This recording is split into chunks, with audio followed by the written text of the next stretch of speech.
Hi Pisces, welcome to your end of April 2020 General Tarot Update. It's Rena here. I'm shuffling the cards and seeing what comes up.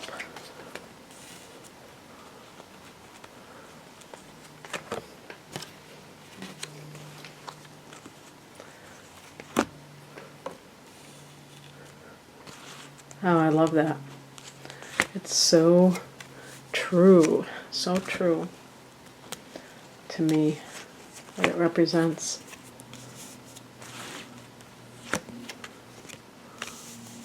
Pick an additional card. All right.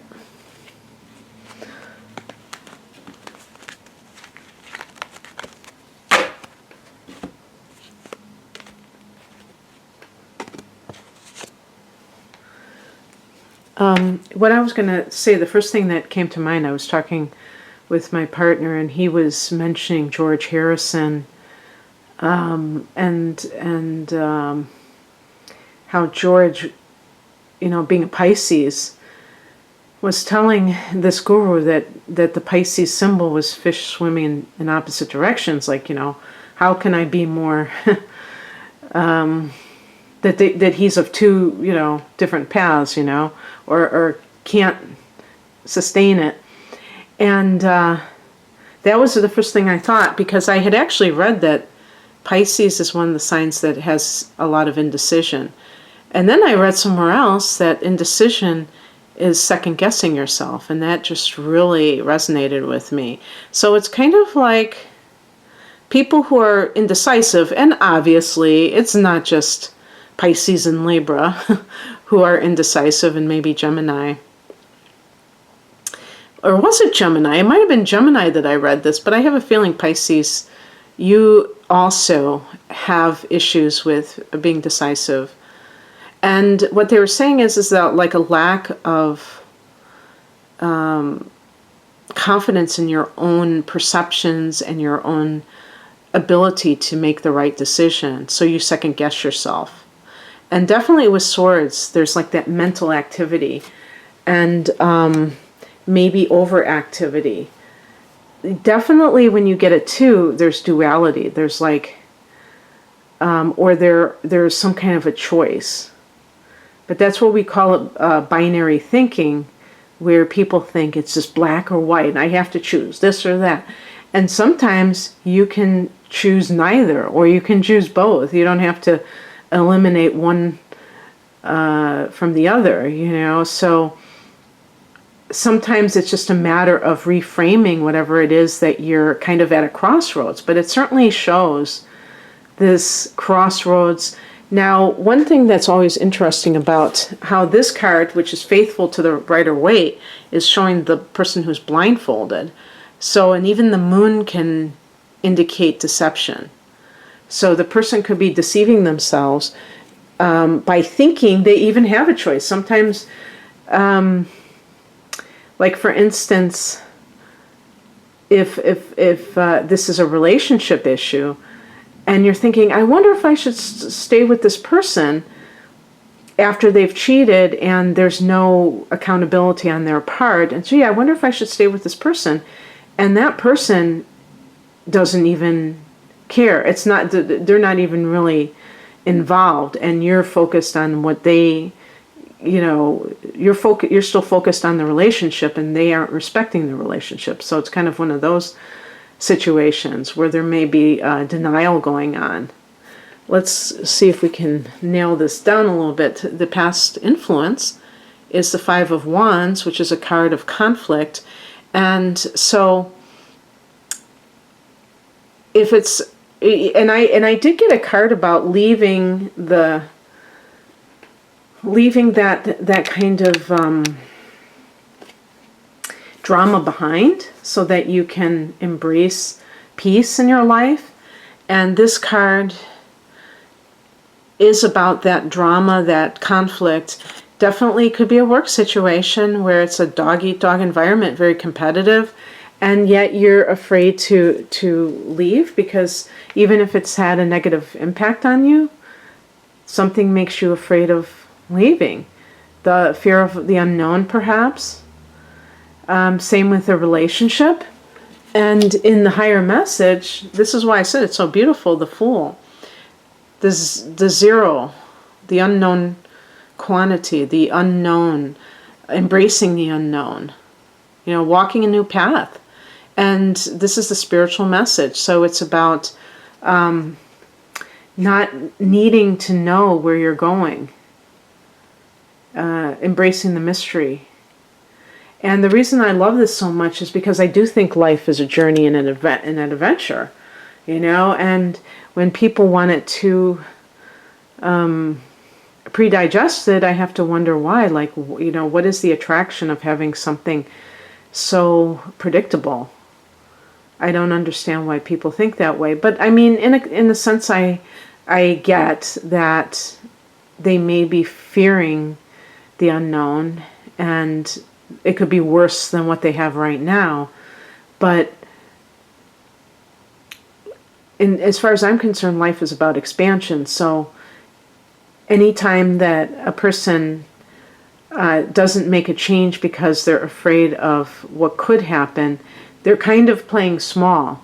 And obviously there are exceptions to that where it makes perfect sense to be cautious. But I'm just saying, when people have a tendency to do this over and over again, I think that they end up really limiting themselves. So it's worth noting that. Oh my gosh. I just heard, I don't know if that was a helicopter or a plane. What crosses you, or the challenge, is the Six of Pentacles. This is about give and take, putting in energy and getting a fair exchange for that energy. So Pisces is a sign of sacrifice. So hearing that may kind of almost seem foreign to you, that, who says that there has to be an equal exchange of energy? That's petty. I'm beyond that. And yet, that is how life works. That we give and it's circulated. And I was saying to somebody recently that the Piscean age is over and that we're in the Aquarian age. And the Piscean age is this idea of like this suffering is part of being a human being. I mean, a part of our birthright almost. And that, we have to sacrifice, and it's all about denying the self. And I really feel like those days are over with. But that doesn't mean that, because I do have the Devil card here, so that's not about unbridled greed. This is about a balance between the two. And definitely in relationships, and like it kind of makes the decision a lot easier when you're dealing with someone who takes and doesn't give, and you're still trying to decide whether or not you want to be with that person. It's probably, like the blindfold suggests, a bit of a self-delusion in a lot of ways. What's coming in? The Six of Swords. This is wanting to, or actually moving, maybe literally relocating, but definitely mentally seeking peace for yourself and choosing peace too. So going from this, of that kind of battle, to something much more peaceful in your life. And maybe it's just a thought that you nurture, and that's beautiful. They can start right there. It can just start as a thought. It doesn't have to be that you do everything in the next 10 days. But just the idea that you even realize that you're deserving of an environment that's supportive of you, that doesn't exploit you and try to get you to act in the worst possible way, which is that there's not enough, that I have to step over others to get what I want, that I can't cooperate with others. The outcome is the Devil card. And I could have left it here because it doesn't have to be that this is going to happen to you. It could be that, this is, looming, waiting in the wings.